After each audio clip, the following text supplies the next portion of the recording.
আসসালামু আলাইকুম। সম্মানিত দর্শক মণ্ডলী,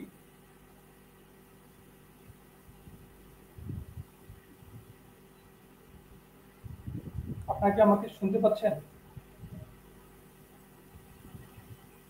জি, আপনাকে শোনা যাচ্ছে। জি, ধন্যবাদ। আমি তাহলে আজকের ওয়েবিনার শুরু করছি। সম্মানিত দর্শক মণ্ডলী, আসসালামু আলাইকুম।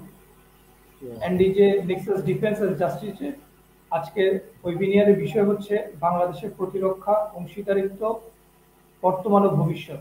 এই বিষয়ে আমাদের সাথে স্টুডিওতে আলোচনা করার জন্য তিনজন অতিথি আমাদের সাথে উপস্থিত আছেন। কর্নেল শাহানুর, জনাব কর্নেল শাহানুর, কর্নেল মোহাম্মদ জাকারিয়া হোসেন এবং সৈয়দ জুলকারনাইন জুম্মা। শুরুতে আমরা আমাদের আজকের বিষয়ে বাংলাদেশের প্রতিরক্ষা অংশীদারিত্বের বর্তমান পরিস্থিতি ও ভবিষ্যৎ দিক নির্দেশনা, আমাদের জাতীয় নিরাপত্তা, সার্বভৌমত্ব এবং বৈদেশিক নীতির অন্যতম গুরুত্বপূর্ণ অধ্যায়। স্বাধীনতার পর থেকে বাংলাদেশ একটি শান্তিপ্রিয় রাষ্ট্র হিসেবে বিশ্বের সামনে নিজেদের প্রতিষ্ঠিত করেছে। আমরা বিশ্বাস করি সবার সঙ্গে বন্ধুত্ব, কারো সঙ্গে বৈরিতা নয়, তবে বন্ধুত্ব মানে নির্ভরতা নয়। আজকের পৃথিবীতে আমাদের প্রতিরক্ষা ও কৌশলিক ভবিষ্যৎ নির্ভর করছে স্বাধীন সিদ্ধান্ত গ্রহণ এবং সচেতন অংশীদার নির্বাচনের উপর। আমরা এমন অংশীদার খুঁজছি যারা আমাদের সার্বভৌমত্বকে সম্মান করে এবং পারস্পরিক স্বার্থে কাজ করতে আগ্রহী।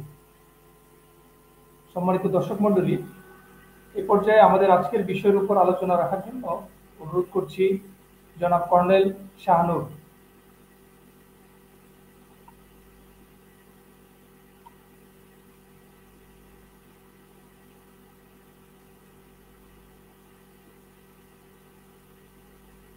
জি, মাইকটি আনমিউট করে নেবেন।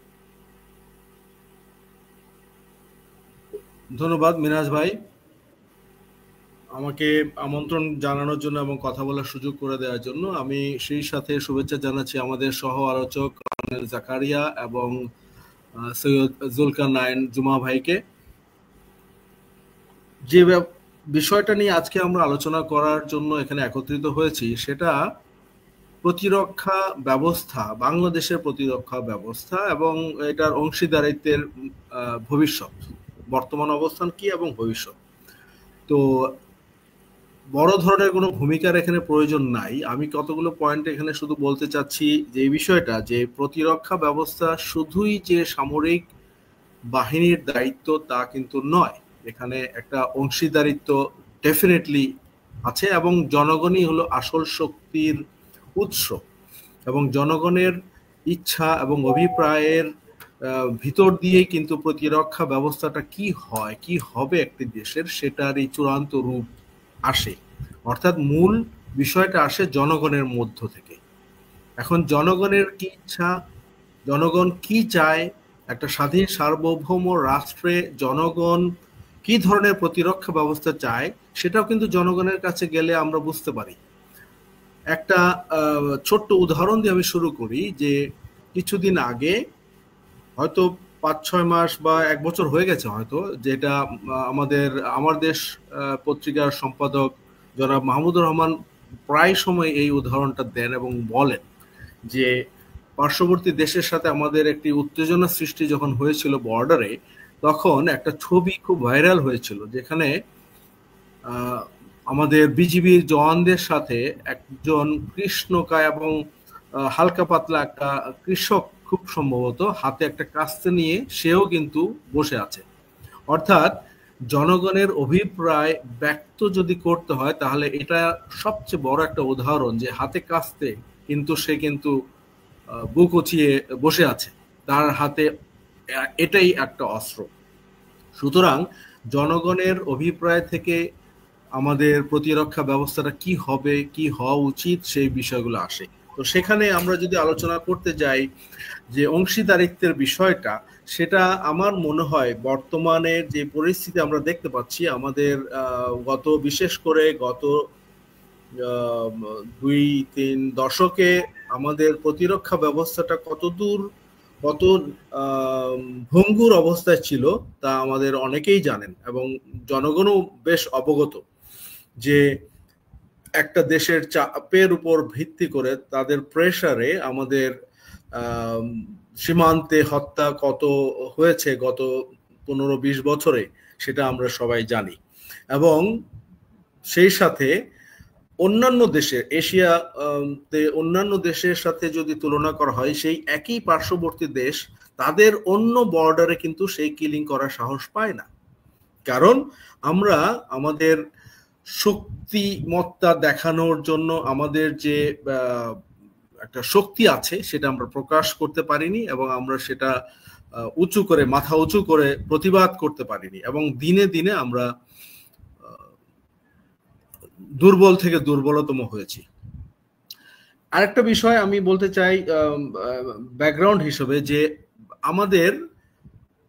আমরা মিডিয়ার মাধ্যমে জানতে পেরেছি যে আমাদের দেশের ভার্নারেবল কিছু এলাকা, যেটাকে খুবই ভঙ্গুর একটা এলাকা, যেখানে আমরা পার্বত্য চট্টগ্রামের সাথে ঢাকা এবং চট্টগ্রামের যে যোগাযোগ, ফেনীর যে অবস্থান, সেখানে আমাদের প্রায় 900 একর ভূমি আমাদের পার্শ্ববর্তী দেশকে দিয়ে দেওয়া হয়েছে, লিজ করে দেওয়া হয়েছে। সেটা এখনো বাতিল হয় নাই। কেন? এটার জনগণ জানতে পারেনি। এটা 5ই আগস্টের পরেই শুধু জনগণ জানতে পেরেছে।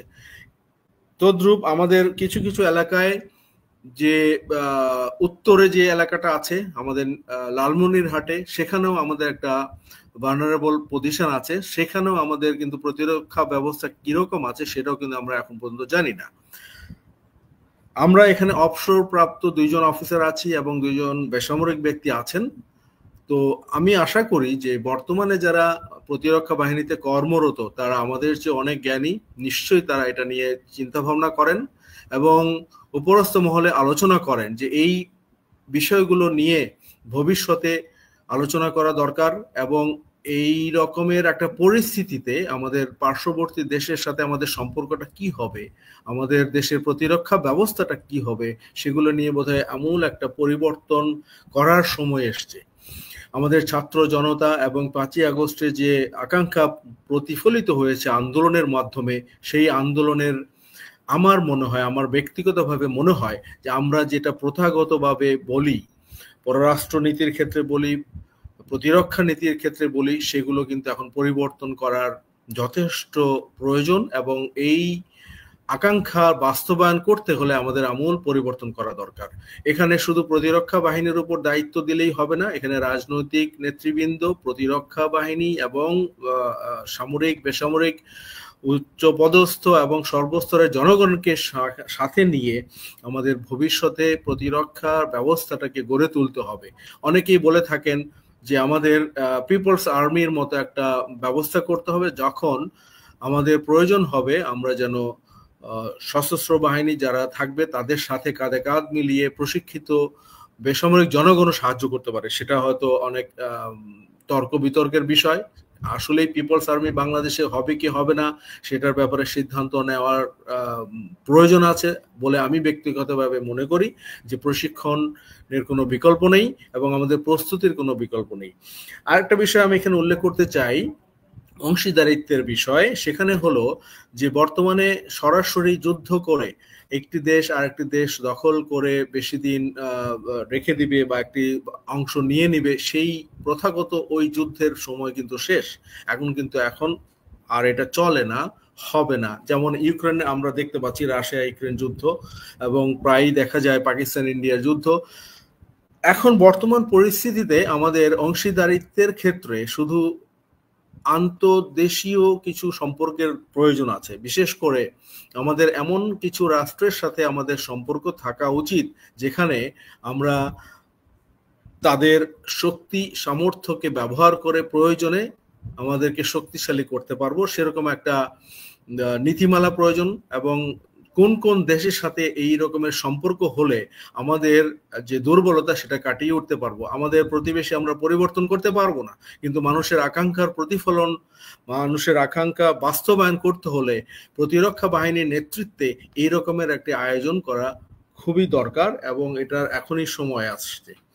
আমি আপাতত এতটুকু বলে শেষ করব। মিনহাজ ভাই, over to you. Thank you জনাব কর্নেল শাহানুর। এ পর্যায়ে কথা বলার জন্য, আলোচনা রাখার জন্য বিশেষভাবে অনুরোধ করছি জনাব কর্নেল মোহাম্মদ জাকারিয়া হোসেনকে।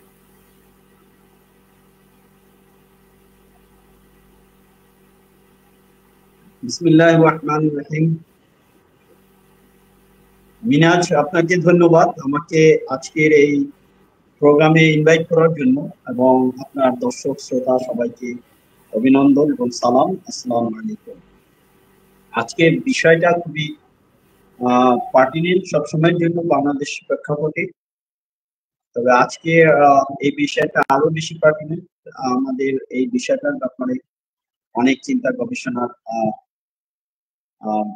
স্কোপ রয়েছে, কারণ বাংলাদেশের নিরাপত্তা, প্রতিরক্ষা নিরাপত্তা বর্তমান এবং ভবিষ্যৎ, এই ব্যাপারটা খুবই গুরুত্বপূর্ণ, বিশেষ করে 5ই আগস্টের পট পরিবর্তনের পরে। সেটার কারণ হচ্ছে বাংলাদেশের প্রতিরক্ষা ব্যবস্থা বলতে কিন্তু আমরা শুধুমাত্র এর সার্বভৌমত্বের নিরাপত্তা বুঝি না। নিরাপত্তা বলতে বুঝায় একটা দেশের তার সার্বিক নিরাপত্তা, অর্থাৎ সেখানে যেমন স্বাধীনতা সার্বভৌমত্বের নিরাপত্তা রয়েছে, ঠিক তেমনি এখানে অন্যান্য যে নিরাপত্তা রয়েছে, যেমন খাদ্য নিরাপত্তা, তারপরে অর্থনীতি নিরাপত্তা, বাণিজ্য নিরাপত্তা, এরকম সকল বিষয়ের কিন্তু একটা নিরাপত্তার কিন্তু একটা অংশ। কাজে আমরা যদি সেইভাবে আমরা এটাকে হোলিস্টিক্যাল অ্যাপ্রোচে দেখি, তাহলে কিন্তু বাংলাদেশের প্রতিরক্ষা নিরাপত্তার বিষয়টা কিন্তু বাংলাদেশের অভ্যুদয়ের পর থেকে, আমি বলতে বুঝাচ্ছি যে 1971 স্বাধীনতা লাভের পর থেকে এখন পর্যন্ত এই 54টা বছর কিন্তু আমাদের একটি শক্তিশালী প্রতিরক্ষা ব্যবস্থা গড়ে ওঠেনি। এর নানাবিধ কারণ আছে, তবে আমি বলবো যে এর সবচেয়ে বড় যে কারণটা হচ্ছে, সেটা আমাদের যে সরকার ব্যবস্থা, যখনই যে দল ক্ষমতায় আসছে, তারা কিন্তু এই প্রতিরক্ষা ব্যবস্থা যতদূর তাদেরকে এখানে কনসেন্ট্রেট করার প্রয়োজন ছিল, সেটা কিন্তু কেউই জাস্টিসটা করেননি, কোনো সরকারই করেননি। হ্যাঁ, আমাদের প্রতিরক্ষা ব্যবস্থা যেটা ফোর্সেস রয়েছে, আমাদের আর্মি, নেভি, এয়ারফোর্স, সেটার সক্ষমতা বা সেটার অন্যান্য দিকগত অনেক ডেভেলপমেন্ট হয়েছে, কিন্তু একটা হলিস্টিক্যাল একটা পলিসি বা স্ট্র্যাটেজির মধ্যে যে এই ডেভেলপমেন্টটা হয়েছে তা কিন্তু না। কারণ আমরা এখন পর্যন্ত বাংলাদেশে কিন্তু আমরা এখন পর্যন্ত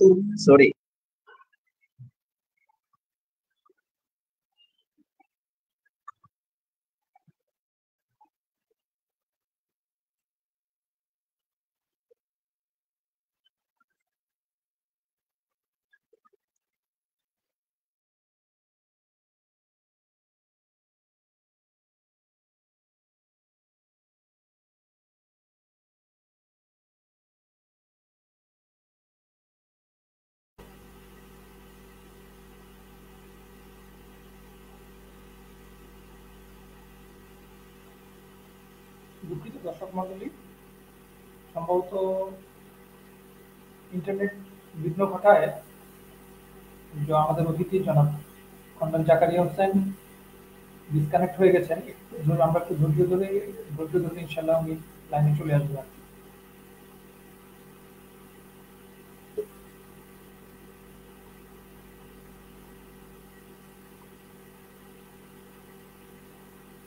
সরি মিনাজ, আমাকে শোনা যাচ্ছে? জি, শোনা যাচ্ছে। সরি, একটু ইন্টারাপশন ছিল। আমি যেটা বলছিলাম যে আমাদের দেশের যে প্রতিরক্ষা ব্যবস্থা, যে সবচেয়ে ফান্ডামেন্টাল ইস্যু যেটা, সেটা হচ্ছে একটা সিকিউরিটি কাউন্সিল থাকা। আমাদের কিন্তু জাতীয় ন্যাশনাল লেভেলে এখন পর্যন্ত কোনো সিকিউরিটি কাউন্সিল কিন্তু ফর্ম হয়নি, সেভাবে ফর্ম হয়নি, কোনো গভর্নমেন্টই কিন্তু এটা করেনি। দ্বিতীয়ত যে কারণটা সেটা হচ্ছে যে কোনো একটা স্বাধীন সার্বভৌম দেশের প্রতিরক্ষা ব্যবস্থা কিন্তু নির্ভর করে তার পোটেনশিয়াল থ্রেটের উপরে। তাকে ফার্স্ট আইডেন্টিফাই করতে হবে সেই দেশের পোটেনশিয়াল থ্রেট, অর্থাৎ যেখান থেকে চ্যালেঞ্জ আসতে পারে সেইটাকে আইডেন্টিফাই করা। তো সেক্ষেত্রে আমাদের দেশের ইমিডিয়েট থ্রেট হচ্ছে, আমরা ভালো করে জানি যে আমাদের দেশের 3 দিক থেকে সারাউন্ডেড বাই ইন্ডিয়া। তো আমরা ধরেই নিতে পারি, এবং অতীতের 54 বছরে আমাদের পার্শ্ববর্তী বন্ধু প্রতিম দেশ যাকে জেনে আসছি, আমাদের 1971-এ আমাদেরকে স্বাধীনতা মুক্তিযুদ্ধের সময় তারা আমাদেরকে সহযোগিতা করেছে। তো সেই দেশটিকে আমরা সবসময় কিন্তু বন্ধু প্রতিম দেশ হিসেবে জেনে আসছি, কিন্তু তাদের কার্যকলাপ গত 54 বছরে সবসময় কোনো বন্ধুত্ব নির্ভর কোনো ব্যবহার বা তাদের কার্যক্রম ছিল না। সবসময় একটা হোস্টাইল, একটা শত্রু দেশের সাথে যে আচরণ করা হয়, আমাদের পার্শ্ববর্তী দেশ ইন্ডিয়া কিন্তু সেই আচরণ করে আসছে।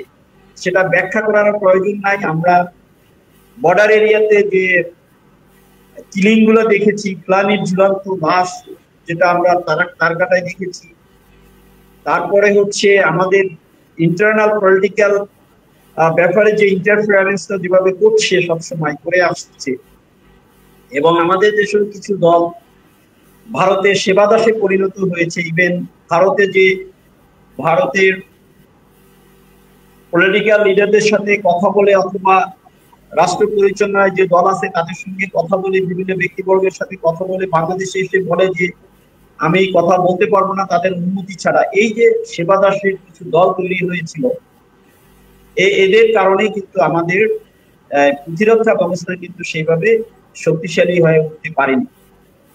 আমি যেটা বলছিলাম যে আমাদের লার্জ স্কেলে যদি আমরা পটেনশিয়াল থ্রেট মনে করি সেটা হচ্ছে ইন্ডিয়া, এবং স্মল স্কেলে যদি থ্রেট আমরা চিন্তা করি সেটা হচ্ছে মিয়ানমার।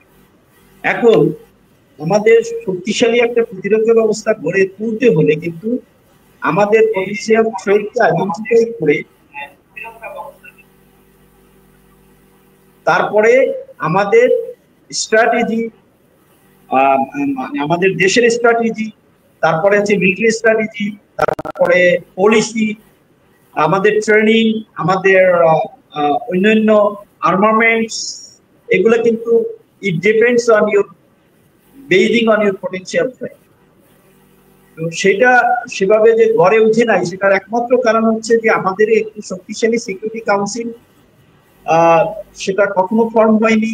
আমাদের একটা সিকিউরিটি ডক্ট্রিন থাকে, সেই ডক্ট্রিনও কিন্তু আমরা এখনো পাইনি। আমাদের ডক্ট্রিনটা কি হবে সেটা আমরা পাইনি, এবং সেই ডক্ট্রিনটা কিন্তু ওই potential threat, based on potential থ্রেটের উপরে ডক্ট্রিনটা নেওয়া হয়, এবং based on that doctrine your training, your armaments, your যেটা process, everything of the forces, এটা কিন্তু তৈরি হয়। এবং এটা কিন্তু ওভার দ্য নাইট তৈরি হয় না, এটা কিন্তু আপনার একটা প্রসেসের মধ্যে দিয়ে, একটা লং একটা পিরিয়ডের মধ্যে দিয়ে তৈরি হয়। তো আমরা যদি কোনো একটা সময় আমাদের 54 বছরের ইতিহাসে আমরা যদি দেখি, বাংলাদেশে কোনো এক সময় ইন্ডিয়া আমাদের থ্রেট, আমাদের সম্ভাব্য শত্রু হিসেবে আমরা গণ্য করেছি। আবার কোনো একটা সময়, বিশেষ করে এই যে ফেসিস্ট সরকার যখনই ক্ষমতা আসছিল, এর আগে যখনই 71-এর পরে ছিল, এবং তারপরে আবার 1996-এ ক্ষমতা আসছিল, এবং এরপরে 2009-এ, এই 3 টেনিয়রে যখনই তারা ক্ষমতায় ছিল, তখনই কিন্তু তারা আমাদের যারা শত্রু, যাদের উপরে বেস করে আমাদের প্রতিরক্ষা নীতি আমরা তৈরি করব, তাদেরকে তারা বন্ধু হিসেবে নিয়েছে। এবং সবচেয়ে দুর্ভাগ্যের ব্যাপার, আমরা বলি তারা আমাদের বন্ধু, এবং তারা কিন্তু আমাদেরকে বন্ধু হিসেবে ওইভাবে একসেপ্ট কখনো করেনি, এবং সেই অনুযায়ী তাদের কার্যধারাও কিন্তু সেভাবে কখনো আমরা দেখতে পাইনি। কাজে আমি এখানে বলতে চাচ্ছি যে আমাদের আনলেস আনচিল আমাদের দেশে একটা শক্তিশালী সিকিউরিটি কাউন্সিল আমরা যদি ফর্ম না করতে পারি, আমরা যদি কারেক্টলি এবং geopolitical situation based on that আমরা যদি আমাদের শত্রুকে আইডেন্টিফাই না করতে পারি, এবং that should be a permanent enemy, there is no shortcut in it. আপনি যদি পাকিস্তানের দিকে তাকান, পাকিস্তানে কিন্তু they could identify that they are permanent enemy, এবং তাদের সবকিছু কিন্তু আপনি দেখেন প্রতিরক্ষা ব্যবস্থা কিন্তু তাদের সেই আইডেন্টিফাইং দ্য পোটেনশিয়াল থ্রেট সেটার উপরে নির্ভর করে কিন্তু তাদের সমস্ত কার্যক্রম পরিচালিত হয়। তো কাজে আমাদেরকে সেকেন্ড ইস্যুটা হচ্ছে after formation of security council we must have our identifying our potential threat, and then we must set up our doctrine, and basing on that doctrine our forces strategy, forces development, forces armaments, training, everything has to be decided based on that strategy, based on that doctrine and strategy. তো এটার অভাব রয়েছে। আমি মনে করি যে এই interim government এটার ব্যাপারে কোনো কনসেন্ট্রেশন দিতে পারে নাই। they have failed to streamline these issues, মানে security aspects of Bangladesh. And আমি মনে করি যে যদি একটা ভালো একটা credible and free fair election হয়, এবং ইলেকশনের পরে যদি যে গভর্নমেন্ট আসে সেই গভর্নমেন্ট অবশ্যই তাকে এই বাংলাদেশের প্রতিরক্ষা ব্যবস্থাটা হোলিস্টিক একটা অ্যাপ্রোচ যেতেই হবে, যেখানে আমাদের খাদ্য নিরাপত্তা থাকবে, আমাদের বাণিজ্য নিরাপত্তা থাকবে, আমাদের অর্থনীতি নিরাপত্তা থাকবে। অর্থাৎ একটা দেশের স্বাধীন সার্বভৌম একটা দেশ হিসেবে, একটা উন্নত রাষ্ট্র হিসেবে, একটা মানবিক রাষ্ট্র হিসেবে যা যা প্রয়োজন সবকিছু কিন্তু আপনার এই প্রতিরক্ষা ব্যবস্থার মধ্যে নিয়ে আসতে হবে, এবং এটা যদি আমরা নিয়ে আসতে পারি আমি আশা করি ইনশাআল্লাহ আমাদের ভবিষ্যতে বাংলাদেশের প্রতিরক্ষা ব্যবস্থা অত্যন্ত শক্তিশালী হবে, এবং that will serve the purpose of real security in Bangladesh. Thank you. ধন্যবাদ জনাব কর্নেল মোহাম্মদ জাকারিয়া হোসেনকে এই পর্যায়ে আজকের বিষয়ের উপরে আলোচনা রাখার জন্য। আমাদের আজকের বিষয় হচ্ছে বাংলাদেশের প্রতিরক্ষা অংশীদারিত্ব বর্তমান ও ভবিষ্যৎ। এই বিষয়ের উপরে এই পর্যায়ে আলোচনা করার জন্য অনুরোধ করছি জনাব সৈয়দ জুলকারনাইন জুম্মা।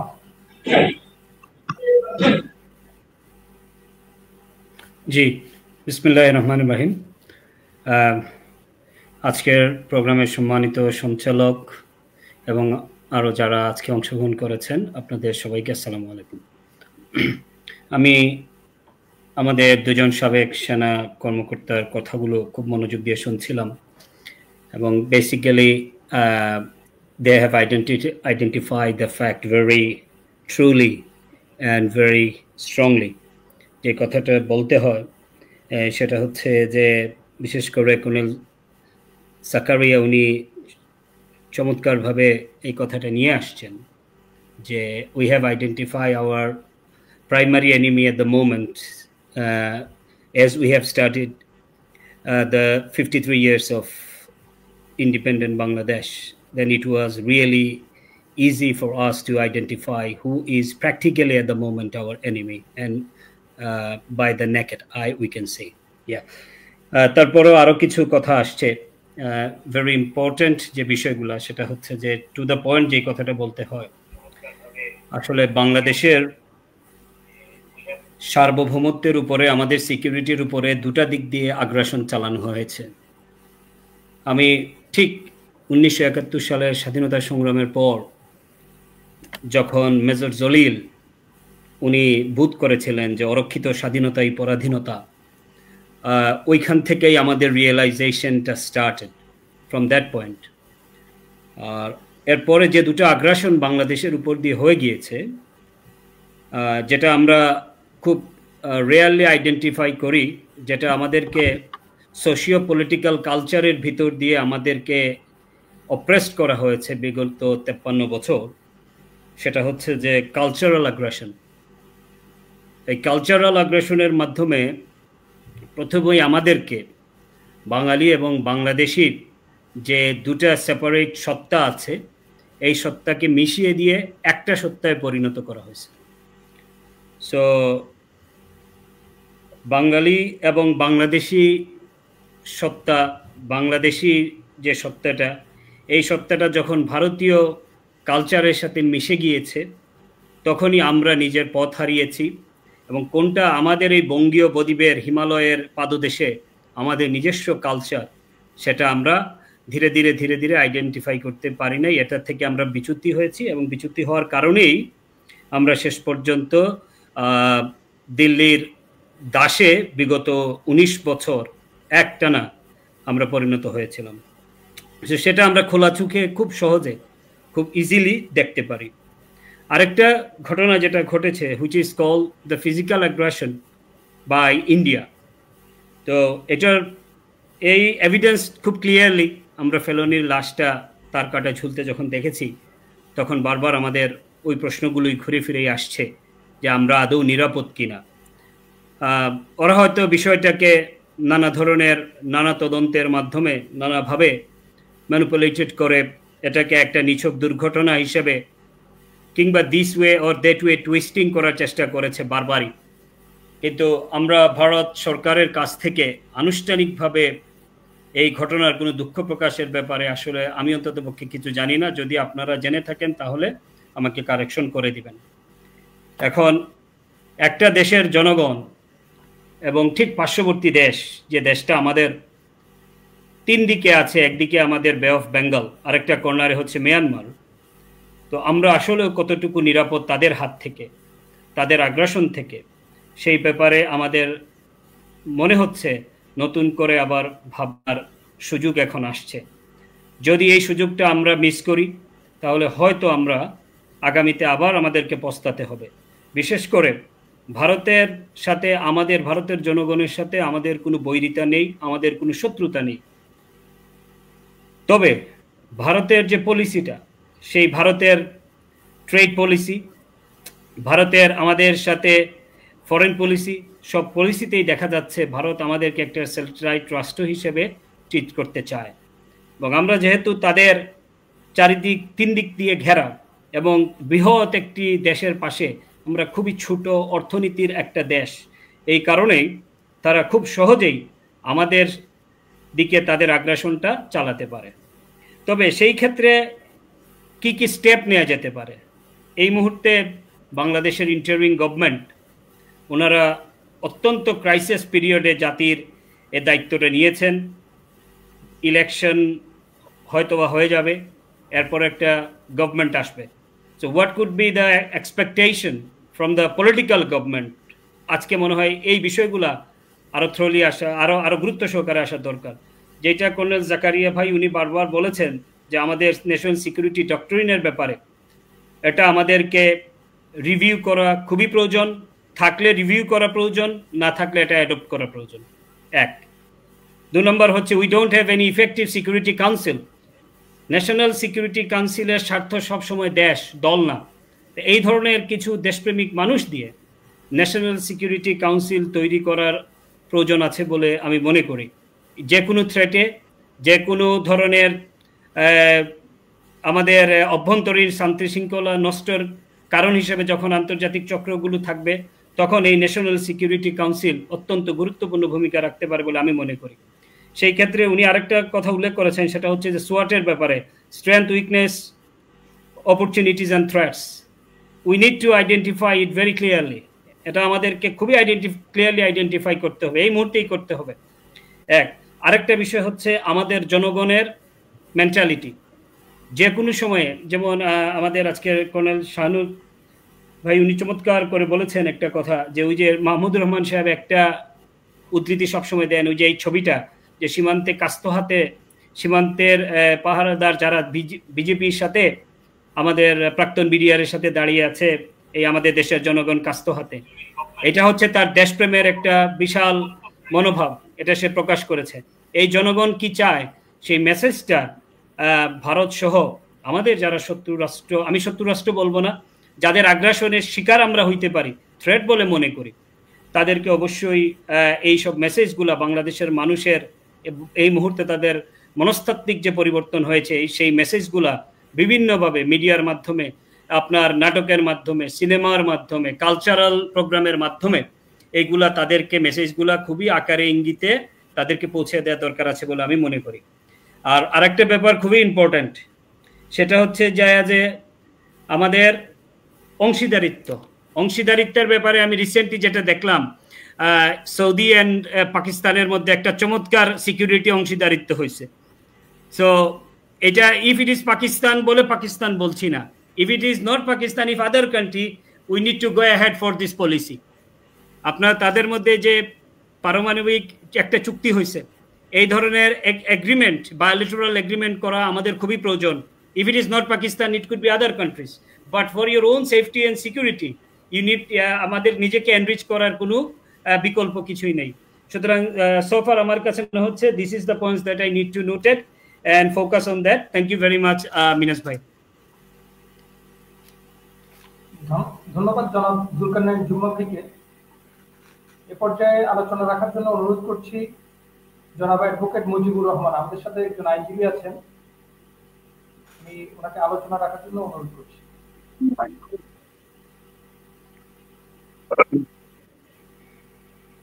বিসমিল্লাহির রহমানির রহিম। আমার এখানে তো বাসায় হঠাৎ করে কারেন্ট চলে গেছে, আমি ডাটাতে কথা বলছি, এই জন্য হয়তো ছবি দেখা যাচ্ছে না। আমি ক্যামেরাটা অফ করে রাখছি, না এটা আবার হয়তো মোবাইলের চার্জও কম, সেটাকে ডিস্টার্ব হতে পারে। আমি যতটুকু শুনলাম, একটু লেটে জয়েন করেছি। আজকে এই সিকিউরিটি এবং বাংলাদেশের ভবিষ্যৎ এই সংক্রান্ত বিষয়ে যথেষ্ট সুন্দর সুন্দর আলোচনা চলছিল, আমি খুবই মুগ্ধভাবে কথাগুলো শুনছিলাম। আমার প্রশ্ন হচ্ছে যে 1947 সালে দেশটা যখন ভাগ হয়, এই ভাগের প্রক্রিয়ার মধ্যে দিয়েই একটা ষড়যন্ত্রের বীজ এখানে বপন করা হয়েছিল যে এই রাষ্ট্রটি টিকবে না, ভারতের সাথে মিশে যাবে। যার ফলশ্রুতিতে যখন 71 সালে যুদ্ধ হলো এবং সে পার্লামেন্টে দাঁড়িয়ে ইন্দিরা গান্ধী বলেছিলেন যে 1000 সালকা বদলা নিয়া, মানে এই 47 সাল না, মুসলমানরা সেই ঐতিহাসিক ভাবে এই ভারতবর্ষে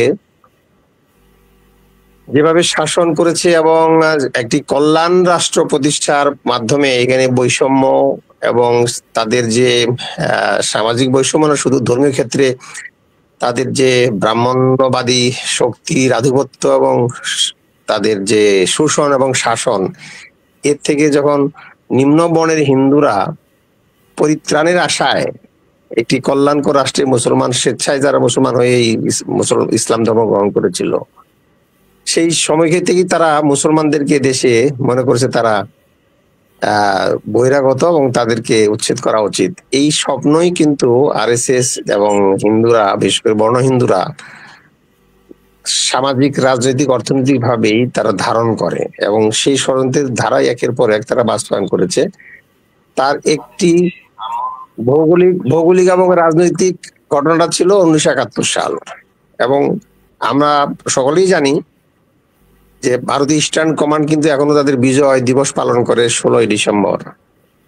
আর যেখানে আমাদের মুক্তিযুদ্ধের সর্বাধিনায়ক অনুপস্থিত ছিল, মেজর জলিলের কথা একটু আগে আলোচনা হলো, যে অরক্ষিত স্বাধীনতা পরাধীনতা, এটা তাদের একটা পরিকল্পিত আমাদের সহযোগিতার নামে আমাদের রাজনীতি, অর্থনীতি, সংস্কৃতি সবকিছুকেই ভুলিয়ে দেওয়ার চেষ্টা করেছিল, যেটার চারজলমত প্রমাণ হচ্ছে এই 54 বছরের তাদের আমাদের শাসন শোষণ। এবং আমাদের দুর্ভাগ্য, যারাই ক্ষমতায় ছিল ওই 54 বছরে, তারা কিন্তু এই জাতিকে একত্রিত করার কোন ব্যবস্থা তারা করে নাই। যে একটা স্বাধীন রাষ্ট্র টিকে থাকতে গেলে তাদের ঐক্যবদ্ধ হচ্ছে জরুরি, এবং সে ঐক্যের ভিত্তিটা কি হবে। এখানে যেহেতু আমরা 92% মুসলমান বলি, আমরা ধর্ম বিশ্বাস করি, নামাজ রোজা করি, আমরা কালেমা পড়ি, আমরা ব্রাদারহুড অ্যাটিটিউডে কিন্তু আমরা বড় হয়েছি, আমাদের সংস্কৃতিতে এটাই বিরাজমান ছিল।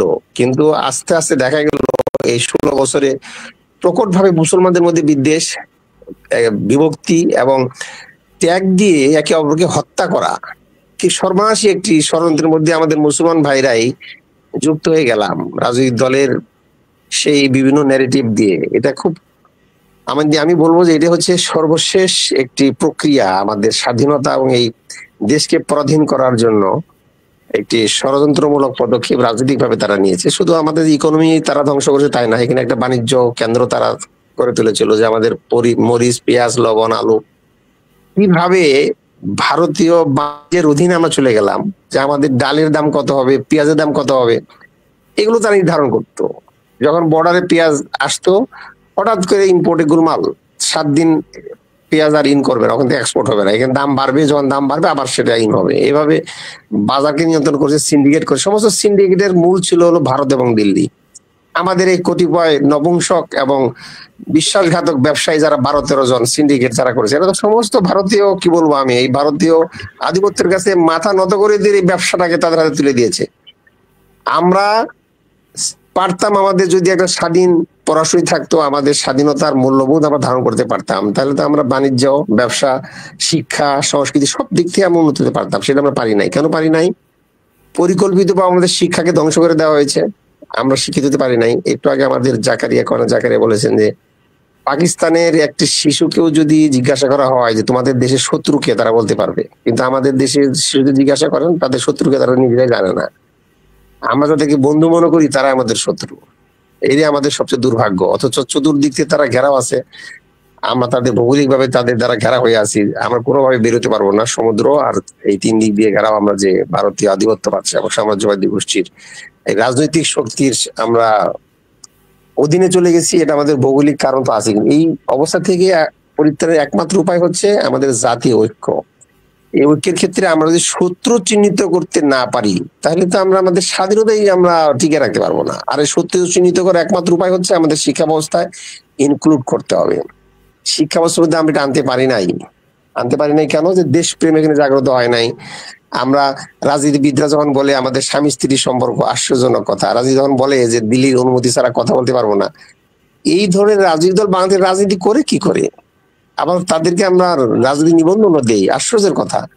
এই সমস্ত বিষয়গুলো তো আমাদের দেশের সাধারণ মানুষ 24-এর এই গণঅভ্যুত্থানের মধ্যে হারে হারে টের পেয়েছে। আজকে আমরা বলি কোটার আন্দোলন, এক দফার আন্দোলন ছিল না, এটা বড় রাজনৈতিক দলটা বলছে যে এটা তো কোনো এরকম কোনো ব্যবস্থা না। ভাই, এই ছাত্ররা কি এতই অসচেতন? ঢাকা বিশ্ববিদ্যালয় থেকে প্রাইভেট ইউনিভার্সিটি সমস্ত ছেলে মেয়েরা রাজপথে নামলো কিসের জন্য? এই বঞ্চনা, এই অত্যাচার, জুলুমের মূল কারণ তো হচ্ছে আমাদের আধিপত্যবাদ।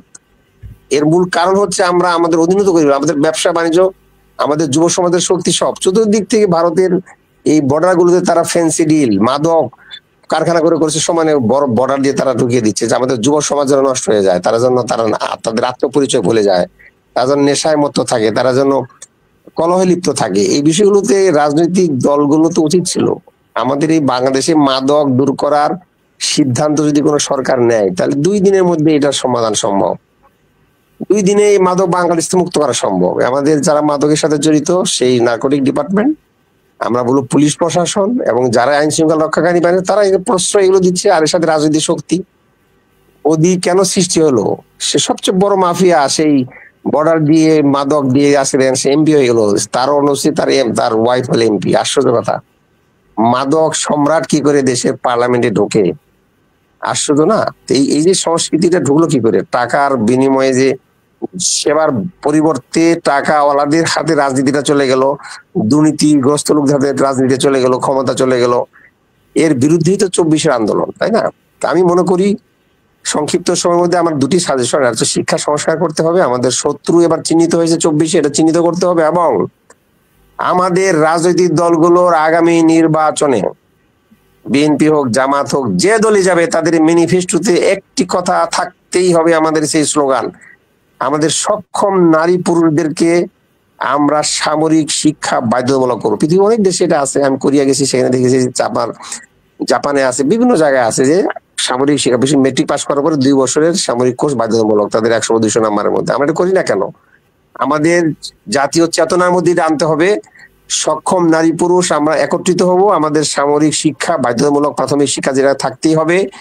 তাইলে আগামী বাংলাদেশ সুন্দর বিনির্মাণ হবে। কেননা আজকে যে রক্ত ছেলে দিয়েছে, এই রক্তের একটি দাবি হচ্ছে যে আমরা আধিপত্যবাদ মুক্ত বাংলাদেশ, স্বাধীন নিজ পায়ে দাঁড়িয়ে আমাদের অর্থনীতির কথা বলবো, আমাদের পরশ্রীর কথা বলবো, আমরা ফুড সিকিউরিটির কথা বলবো, আমরা যত ধরনের সিকিউরিটি আছে সব বলবো। আর এই কথাগুলোই সামরিক বাহিনীর মধ্যে তারা যে বিভেদগুলো তৈরি করেছে, আমাদের বিশেষ করে রাজনীতিবিদ, আমার ব্যক্তিগতভাবে একটি সেমিনারে মানে অংশগ্রহণ করার সুযোগ হয়েছিল।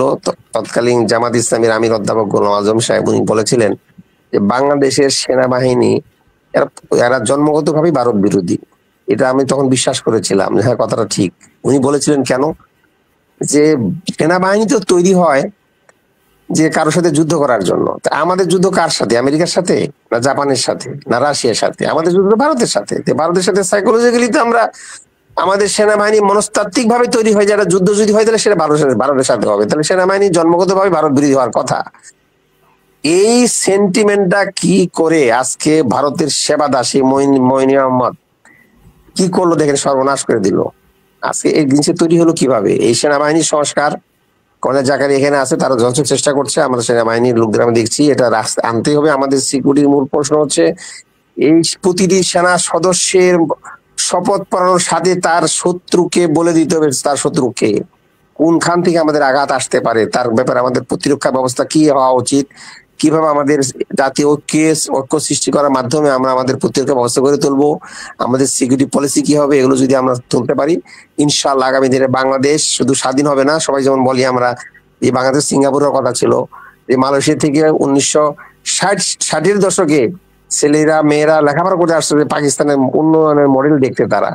আর আমি যখন মালয়েশিয়া গত 2000 সালে গিয়েছিলাম, আমি দুঃখের সাথে বলতে হচ্ছে আমি আপনার ওই ওয়ার্ল্ড ব্যাডমিন্টন চ্যাম্পিয়ন ওনার বলে জালানি সিদ্দিকী 2 বার পরপর চ্যাম্পিয়ন হয়েছে। আমাকে একটা ব্রেকফাস্টে দাওয়াত দিলে সকালবেলা, তার সাথে কথা হলো। উনি বললেন, আচ্ছা আপনি বলেন তো যে এই আমরা তো পাকিস্তানের উন্নয়নে দেখার জন্য একসময় যাইতাম, কিন্তু আপনাদের শ্রমিকরা এখন দলে দলে এই মালয়েশিয়ায় শ্রম দিতে আসে কেন, যারা অশিক্ষিত মূর্খ? এর কারণটা কি? তো আমি কিছুক্ষণ চুপ থাকলাম। উনি আমাকে ওই নাসি পাতায় আর একটা দাওয়াত দিলে, খুব সুন্দর করে বয়েল করে খাওয়ালো। খাওয়ার পর উনি নিজে আবার জবাব দিলেন, আচ্ছা আপনি বলেন তো যে আপনাদের স্বাধীনতার সময় আপনাদের নেতারা কি বলেছিল? এই ঘটনাটা ঘটেছে হচ্ছে আপনার সেটা হলো লগি বইটারও আগে ঘটনা, ওই যে 28 অক্টোবরের আগে। তো উনি জবাব দিলেন যে আচ্ছা আপনাদের স্বাধীনতার সময় নেতারা কি বলেছিল? তা আমরা বলেছি আমাদের নেতারা বলেছে ঘরে ঘরে দুর্গ করে তুলো, যার কিছু আছে হাতে নিয়ে থাকে শত্রু মোকাবেলা করতে, এবং বিভিন্ন ধরনের উত্তেজক স্লোগান দিয়ে আমাদের মাঠ ময়দান দখল করতে বলেছিল। তো তখন উনি বললেন যে এখানেই তো সর্বনাশ হয়ে গেছে। কি সর্বনাশ হয়ে গেছে? আপনাদের নেতারা আপনাদেরকে জঙ্গিপনা, আপনাদেরকে উত্তেজিত করেছিল, নরম করে নাই। দেশ গঠনের জন্য আপনারা প্রস্তুত ছিলেন না। আর আমাদের নেতা টেঙ্কু আব্দুর রহমান কি বলেছে জানেন? আমাদের সেই মারদাকা স্কোয়ারে নিয়ে বলেছে যে সাবা মানে তোমরা ধৈর্য ধরো। যখন আমরা স্বাধীন হই তখন আমাদের নেতারা আমাদেরকে বলেছে তোমরা ধৈর্য ধরো, উন্নয়নের জন্য কলহে লিপ্ত হবে না, তোমরা ঐক্য করে তোলো। আর যার কারণে ওই জিনিসটা আমরা ভুলি নাই। আমাদের জন্মের দোষ হয়েছে বলে সে আমাদের ওই সময় আইডেন্টিফাই করলো। আমরা তাই দেখছি যে আমাদের রাজনৈতিক নেতারা আমাদের জনগণকে ঠিক, আমি তো মনে করি আমাদের নেতারাই আমাদেরকে গরিব করে রাখছে। কেন? আমাদের শিক্ষা ব্যবস্থায় তারা পরিকল্পিত ভাবে এক শ্রেণী গরিব তৈরি করে রাখে, যে হালুয়া রুটি কিছু দিবে, নিজেরা টাকা বাণিজ্য করবে, টাকা পাচার করবে কোটি কোটি টাকা, অল্প কিছু বিস্তর দিয়ে দিয়ে এই সমস্ত গুন্ডা বাহিনী তারা রাজনৈতিক দলের মধ্যে তারা লালন করবে, যাদের কোনো অসহায়ত্ব, তাদের শিক্ষা ব্যবস্থা থাকবে না, তাদের সমিতি থাকবে, তারা ব্যবসা বাণিজ্য সমিতি হবে, উন্নত জীবনযাপন করবে না, তারা চিরদিন তার দাসানু মনোবৃত্তি নিয়ে তাদের আনুগত্য করবে, স্লোগান দিবে নেতা জিন্দাবাদ। এই নেতারাই তো এই জিনিসগুলো চায়। এই সংস্কারের জন্যই তো 24 আন্দোলন সৃষ্টি হয়েছে। সুতরাং আমরা বলি রাজনৈতিক সংস্কারের যে স্লোগান উঠেছে আছে গণভোটের প্রশ্ন, আমি বলবো ছাত্রদেরকে আবার উত্তেজিত হইতে হবে। অনেক নেতা এখন বলছেন যে আমাদের আবার গণ আন্দোলন করতে হবে। গণ আন্দোলনের প্রয়োজন নাই। এই গণভোটের মাধ্যমে আমাদের উচিত আমাদের দাবিকে সমুন্নত করা।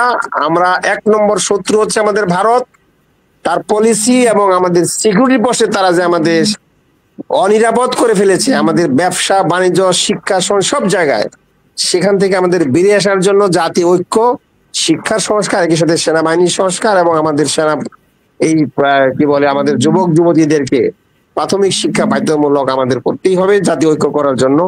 এটি হচ্ছে আমার আজকের এই আলোচনা সভার সংক্ষিপ্ত বক্তব্য। সবাইকে ধন্যবাদ আমার কথা মনোযোগ শোনার জন্য। আসসালামু আলাইকুম ওয়া রাহমাতুল্লাহি ওয়া বারাকাতুহু। ধন্যবাদ জনাব অ্যাডভোকেট মুজিবুর রহমান। এ পর্যায়ে আমরা কথা শুনব কর্নেল শাহানুর। আপনি যদি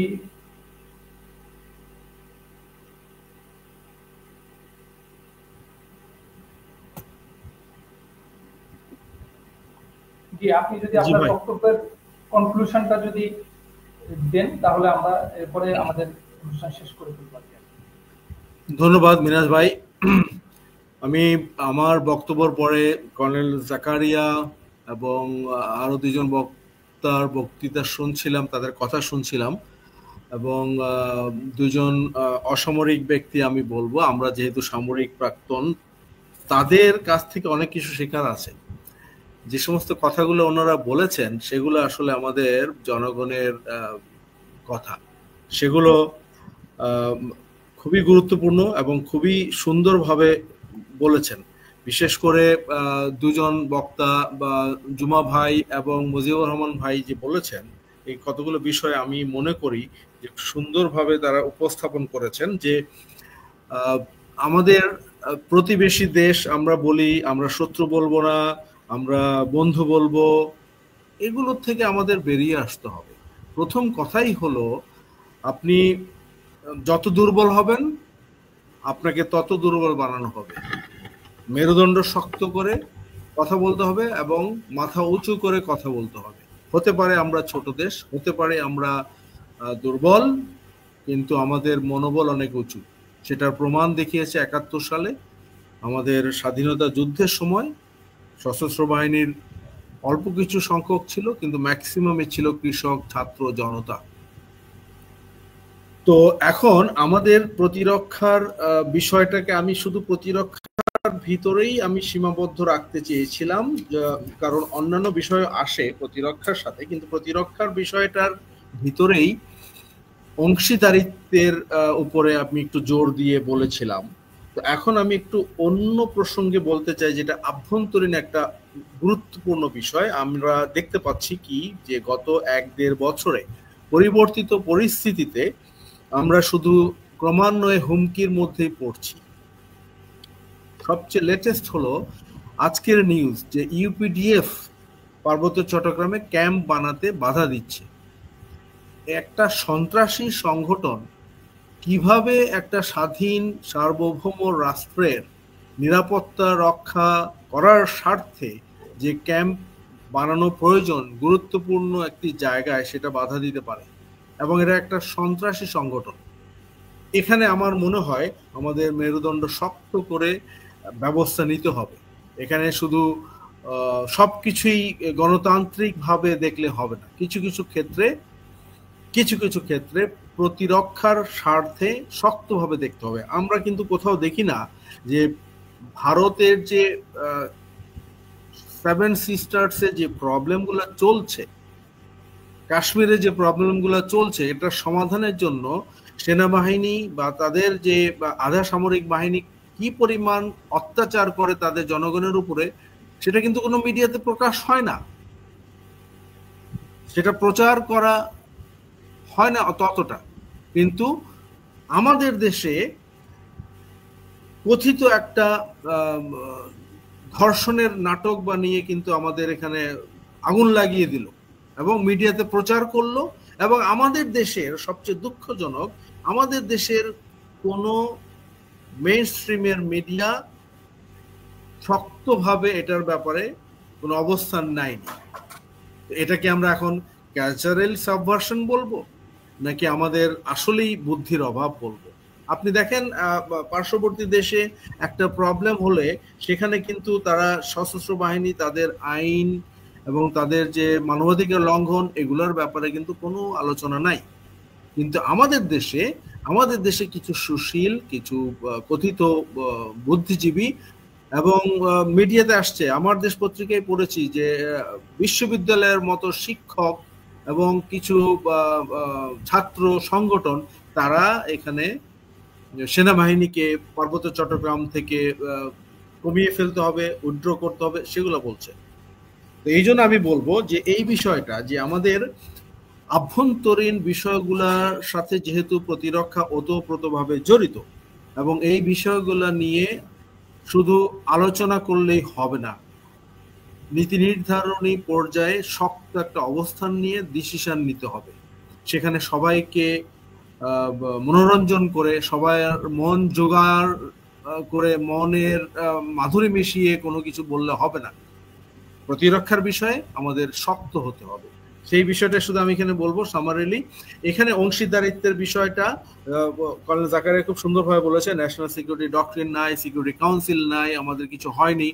এই বিষয়গুলোতে যেমন প্রয়োজন, তদ্রূপ আমাদের জনগণকে সম্পৃক্ত করে জনগণের কাছ থেকেই চাহিদাটা আসতে হবে। যেরকম করে চাহিদাটা এখন আসছে বিভিন্ন ক্ষেত্রে জনগণই বলছে, এবং এটার প্রতিফলন ছাত্র জনতা করেছে, যে আমাদের পুরনো রাজনীতির ধরন পরিবর্তন করতে হবে, আমাদের পুরনো ব্যবস্থার পরিবর্তন করতে হবে। সেরকম প্রতিরক্ষার বিষয়ে কিন্তু সর্বস্তরের মানুষেরও মাথা ব্যথা আছে।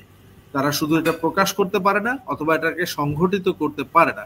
সুতরাং যারা দায়িত্বশীল তারা এটা সংগঠিত করবেন, এবং জনগণের অভিপ্রায়, জনগণের আকাঙ্ক্ষার প্রতিফলন করতে হবে প্রতিরক্ষা নীতির মাধ্যমে। এবং এই প্রতিরক্ষা রক্ষা করা শুধু সামরিক বাহিনীরই একান্ত প্রয়োজন না, শুধু সামরিক বাহিনীকে দিয়ে প্রতিরক্ষা করা যাবে না, সেখানে সর্বস্তরের মানুষকে সংযুক্ত থাকতে হবে। আরেকটা বিষয় শুধু আমি বলবো, যেটা আমি এর আগেও যদিও বলেছিলাম, স্পেসিফিক্যালি আমি বলিনি, এখানে জুমা ভাই বলেছেন সুন্দর করে, যে আমাদের নিউক্লিয়ার একটা শ্যাডোর মতো অ্যারেঞ্জমেন্ট করতে হবে। সেখানে এটা হোক পাকিস্তান, হোক মালয়েশিয়া, হোক যে কোনো দেশ, আমার স্বার্থে, তাদের স্বার্থে আমাদের যদি একটা মিউচুয়াল এগ্রিমেন্ট থাকে, যেখানে আমাদের প্রয়োজনে নিউক্লিয়ার অস্ত্র ব্যবহার করতে আমরা পারবো, সেরকম একটা অ্যারেঞ্জমেন্ট আমাদের থাকতে হবে, যেটা আমরা দেখেছি সৌদি আরব এবং পাকিস্তান এটা করেছে। এবং এটা একটা বড় ধরনের একটা মেসেজ গিয়েছে ইসরায়েলে, এবং আমাদেরও এরকম একটা দরকার। এবং সেই শ্যাডো অ্যারেঞ্জমেন্টের মাধ্যমে আমাদের এরকম একটা ব্যবস্থা যদি না করি, তাহলে আমাদের পার্শ্ববর্তী প্রতিবেশী, বড় প্রতিবেশী আরো বড় দাদাগিরি দেখাবে। এটাই শুধু আমার বলার ছিল। ধন্যবাদ মিনাজ ভাই। ধন্যবাদ জনাব কর্নেল শাহানুর। এ পর্যায়ে আমরা সাহেব জুলকারনাইন জুম্মার কাছ থেকে শুনে সর্বশেষ জনাব কর্নেল মোহাম্মদ জাকারিয়া হোসেনের কাছে আমরা কথা শুনে আমরা শেষ করব। জনাব সাহেব জুলকারনাইন জুম্মা। ধন্যবাদ আপনাকে। অলরেডি আমাদের কর্নেল শাহানুর ভাই এবং অলরেডি মোটামুটি সামারি করে নিয়ে আসছেন। আসলে this is the common concern, সেটা আসলে আর একটা তো আমরা already we have pass 53 years. আমাদের অ্যাডভোকেট মুজিবুর রহমান ভাই উনিও খুব চমৎকারভাবে নিয়ে আসছেন কথাগুলো। So whole nation is now awake. আপনার যেটা বুঝতে হবে যে আমরা জেগে আছি এখন, কেউ আর ঘুমে নাই। বিশেষ করে গত 19 বছর শেখ হাসিনা রিজিমের, বিশেষ করে আমি এটা বলবো না, একদম 9/11 থেকে, সরি 1/11, ইয়াস, এখান থেকে যেটা শুরু হয়েছে আনটিল টুডে পর্যন্ত, এবং 24-এর পরিবর্তনের আগ পর্যন্ত আমরা টোটাল হিস্ট্রিটাকে যদি পয়েন্ট বাই পয়েন্ট আমরা নিয়ে আসি, এটাকে যদি আমরা বিশ্লেষণ করি, অ্যানালাইসিস করলেই আমরা বুঝতে পারবো what we need to do and what we fail to do. এখন তাহলে আমরা যে এই হিসেবে আমি মনে করি সেটা হচ্ছে যে আমাদের শক্ত একটা টাই লাগবে, ন্যাশনাল কনসেনসাস, ইন ন্যাশনাল ইন্টারেস্টে। আমি এর ক্ষেত্রে দেখছি, বিশেষ করে যখন তো ওদের কোনো ধরনের কোনো ক্রাইসিস হয়, ইভেন ইন ইন্ডিয়াতে they have very good democratical practice inside them. তারা তাদের ন্যাশনাল, আমরা হয়তো তার সমালোচনা করি, আমি সমালোচনা করতে পারি তার, কিন্তু তার যখনই কোনো ন্যাশনাল ক্রাইসিস হয়, সাথে সাথে তার রাজনৈতিক দলগুলো এক টেবিলে চলে আসে, সবাই এক সুরে কথা বলে। তখন আপনি কে বালথাক্কার আর কে নরসিমা রাও, আপনি তখন আর এটা ডিফারেন্স করতে পারবেন না, who is Congress and who in BJP, because the national interest came forward. Awami League আমাদেরকে যেটা করে দিয়েছে, পতিত স্বৈরাচার, সেটা হচ্ছে আমাদেরকে ভেঙে খান টুকরো টুকরো করে দিয়েছে, এবং টোটাল এই বিশ্বাসটা সে টোটাল জাতির ভিতর ঢুকিয়ে দিয়েছে, এবং প্রত্যেকের পলিটিক্যাল আইডেন্টিটিটাকে প্রাধান্য দেয় তার ন্যাশনাল আইডেন্টিটি থেকে। তো ফার্স্ট অফ অল আমাকে জানতে হবে আমি একজন বাংলাদেশি। আপনার হয়তো উর্দি আছে, আপনি বন্দুক হাতে নিয়ে বাংলাদেশ গার্ড করেন, কিন্তু আমি কলম দিয়ে, আমার মেধা দিয়ে, আমার শক্তি দিয়ে, আমার ইন্টেলেকচুয়াল মেরিটস দিয়ে আমি চাই যে আমি বাংলাদেশকে সেভ করব। এই জায়গাতে যখন আমাদের সবার মধ্যে একটা সমন্বয় চলে আসবে, তখনই আমরা বাংলাদেশকে সকল ধরনের আগ্রাসন থেকে মুক্ত রাখতে পারবো বলে আমার বিশ্বাস। থ্যাংক ইউ আপনাদেরকে। ধন্যবাদ জনাব জুলকারনাইন জুম্মাকে। এ পর্যায়ে আলোচনা রাখার জন্য অনুরোধ করছি জনাব কর্নেল মোহাম্মদ জাকারিয়া হোসেন।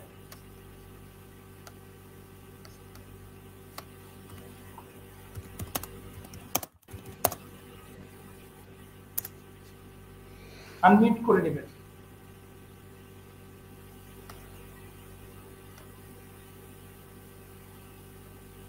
আমরা শুনতে পাচ্ছি না, আপনি আনমিউট করে নেবেন।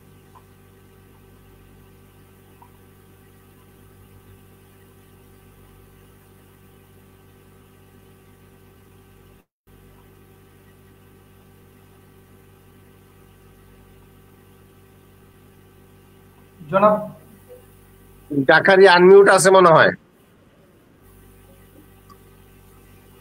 জি, এখন ঠিক আছে। আপনি শুরু থেকেই বলেন। না না, আবার মিউট হয়ে গেছে, মিউট হয়ে গেছে না, আনমিউট করে নেন। জি এক্সট্রিমলি সরি মিনাজ, আমাকে এখন শোনা যাচ্ছে আই বিলিভ? জি শোনা যাচ্ছে। জি, আপনি শুরু থেকে বলেন। আমার সহ তিনজন আলোচক অত্যন্ত চমৎকার ভাবে অনেক ইস্যু নিয়ে আসছেন এবং অত্যন্ত চমৎকার ভাবে তারা ব্যাখ্যা বিশ্লেষণ করেছেন। আমি তাদের সাথে একমত। বিশেষ করে কর্নেল শাহানু যে ব্যাপারটা নিয়ে আসছেন শেষে, যে নিউক্লিয়ার ডিটারেন্স, যেটা অবশ্যই আমাদের 5ই আগস্টের পট পরিবর্তনের ফলে সেটা অত্যন্ত এখন পার্টিনেন্ট হয়ে দাঁড়িয়েছে এবং একটা ইম্পর্টেন্ট ইস্যু হয়ে দাঁড়িয়েছে, যে আমাদেরকে অবশ্যই একটা নিউক্লিয়ার ডিটারেন্সে যেতে হবে আমাদের এক্সিস্টেন্স থাকতে হলে। এবং সেটা আপনি জানেন, আমাদের একটা সেমিনারে নেক্সাস ডিফেন্স এন্ড জাস্টিসের প্রফেসর শহীদুজ্জামান উনি অনেকবারই বলেছেন এই বিষয়টি, যে আমাদের একটা অন্যান্য মুসলিম কান্ট্রির সাথে প্যাক্টে যেতে হবে। যেহেতু আমরা একটি দ্বিতীয় বৃহত্তম মুসলিম কান্ট্রি, তো আমাদেরকে তো মুসলিম কান্ট্রি ছাড়া অন্য কোনো কান্ট্রি আমাদেরকে এই সহায়তা দিবে না। তো এই ক্ষেত্রে আমাদের টার্কি, পাকিস্তান, মালয়েশিয়া, আমরা যেটাই মনে করি না কেন, আমাদের একটা ন্যাশনাল একটা প্যাক্টে যেতে হবে, আমাদের একটা আন্ডারস্ট্যান্ডিং থাকতে হবে। যে আন্ডারস্ট্যান্ডিংটা জুমা ভাই বলেছেন যে পাকিস্তান এবং সৌদি আরবিয়া তারা এই প্যাক্টে গিয়েছে। তো আমাদেরকে এরকম একটা প্যাক্টে অবশ্যই যেতে হবে যদি আমরা ভবিষ্যতে আমাদের স্বাধীনতা সার্বভৌম থেকে আমরা যদি ক্লিয়ারলি ডিফেন্ড করতে চাই। নাম্বার 1। নাম্বার 2 হচ্ছে, আমরা যাই করি না কেন, আমাদের যে জুমাবে আরেকটা ব্যাপার বলছে ন্যাশনাল কনসেনসাস। ন্যাশনাল কনসেনসাসটা কিন্তু তখনই স্ট্রং হবে যখন আমাদের দেশের ইন্টেলিজেন্স অর্গানাইজেশনটা ইফেক্টিভলি রাষ্ট্রের ইন্টারেস্ট সার্ভ করবে।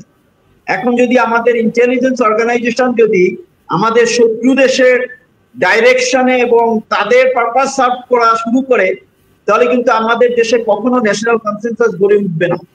আপনারা দেখতে পাচ্ছেন যে প্রায় 1 বছর ধরে ন্যাশনাল কনসেনসাস কমিশন যেটা গঠন করেছে ইন্টারিম গভর্নমেন্ট, তারা বিভিন্ন পার্টির সাথে নাম্বার অফ টাইমস বসেছে, দীর্ঘ 1 বছর তারা কাজ করেছে। অথচ এখন এসে যখন এন্ডিং পয়েন্টে আসছি, তখন দেখেন কিভাবে দলগুলো একটা ডিসইন্টিগ্রেশনের দিকে চলে গেছে এবং একটা ক্রাইসিস অলরেডি একটা তৈরি হয়েছে বলে আমি মনে করি। এবং সেখানে আমাদের এই ন্যাশনাল কনসেনসাস যদি আমরা না যেতে পারি, তাহলে আমাদের ইন্টারনাল এবং এক্সটার্নাল যে থ্রেট রয়েছে সেখানে আমরা বড় ধরনের একটা রিস্কে চলে যাবে দেশ। তো এই জন্য আমি বলি যে ইন্ট অর্গানাইজেশনটা কিন্তু অত্যন্ত ইম্পর্টেন্ট রোল প্লে করতে পারে ন্যাশনাল ইন্টিগ্রিটির ক্ষেত্রে, ন্যাশনাল কনসেনসাসের ক্ষেত্রে। কিন্তু সেটাকে যদি আমরা 54 বছরে যেটা দেখে আসছি, সেভাবে কিন্তু ইন্ট অর্গানাইজেশন গুলা গড়ে ওঠে নাই। বরং আমরা দেখেছি ইন্ট অর্গানাইজেশন গুলো 15 বছরে যে ফেসিস্ট সরকার যে নির্বাচনগুলো করেছে, এখন সবকিছু বেরিয়ে আসছে যে সেই নির্বাচনগুলা পরিকল্পনা করা, ষড়যন্ত্র করা, কনস্পিরেসিতে আমাদের গোয়েন্দা সংস্থাগুলো জড়িত ছিল। তো আমরা যদি এই ইন্টেলিজেন্স অর্গানাইজেশনে একটা ওভার হোলিং একটা রিফর্মের মধ্যে দিয়ে যদি না নিয়ে আসতে পারি, তাহলে আমি মনে করি না যে ভবিষ্যতে আমাদের দেশের ন্যাশনাল সিকিউরিটি এনশিওর হবে এবং আমাদের দেশে ন্যাশনাল ইন্টিগ্রিটি এবং ন্যাশনাল কনসেনসাস তৈরি হবে পলিটিক্যাল পার্টির মধ্যে। তো এই ব্যাপারটা আমাদেরকে খুবই ইম্পর্টেন্ট একটা ইস্যুর সাথে নিতে হবে দেশকে।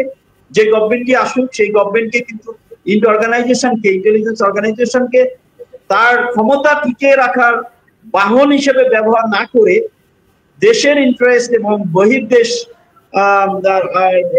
থ্রেট থেকে যাতে দেশকে রক্ষা করতে পারে সেটাই করতে হবে, এবং সেটা যদি না করে তাহলে আবারও ছাত্ররা জনগণ রাস্তায় বেরিয়ে আসবে এবং তারাই দেশের স্বাধীনতা সার্বভৌমত্ব তারা ইনশিওর করবে, এবং এ ব্যাপারে কোনো সন্দেহ নাই। আমাদের দেশের মানুষ এখন ক্লিয়ারলি আইডেন্টিফাই করেছে যে আমাদের শত্রু কারা, এবং ক্লিয়ারলি আইডেন্টিফাই করেছে আমাদের দেশের যে রাজনৈতিক দলগুলো আছে সেই রাজনৈতিক দলগুলা কোনটা তাদের পক্ষে কথা বলছে, দেশের ভালো চাচ্ছে, এবং কোন দল দেশের ভালো চাচ্ছে না সেটা কিন্তু জনগণ বুঝতে পারছে।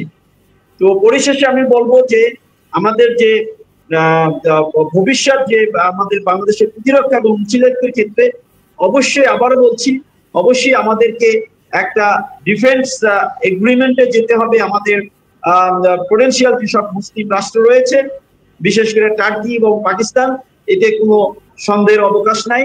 এবং আমি আশা করি মানুষের যেভাবে বোধোদয় হয়েছে এবং আমাদের ইন্টেলেকচুয়াল লেভেলে যেভাবে এ বিষয়ে আলোচনা হচ্ছে, আমি মনে করি আমরা অবশ্যই একটা অ্যালায়েন্সে যেতে পারবো, এবং সেটা আমাদের একটা ব্যালেন্স তৈরি করবে এবং আমাদের স্বাধীনতা সার্বভৌম থেকে নিশ্চয়তা তার মধ্য দিয়ে আসবে ইনশাআল্লাহ। সবাইকে ধন্যবাদ, আপনাকেও ধন্যবাদ মিনাজ ভাই, থ্যাংক ইউ।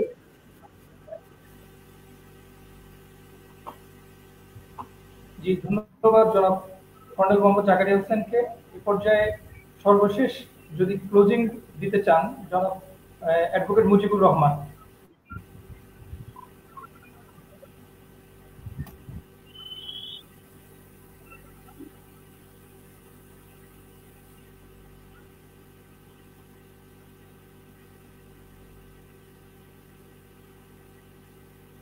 জি, আমরা বিদ্যুৎ সমস্যার কারণে উনি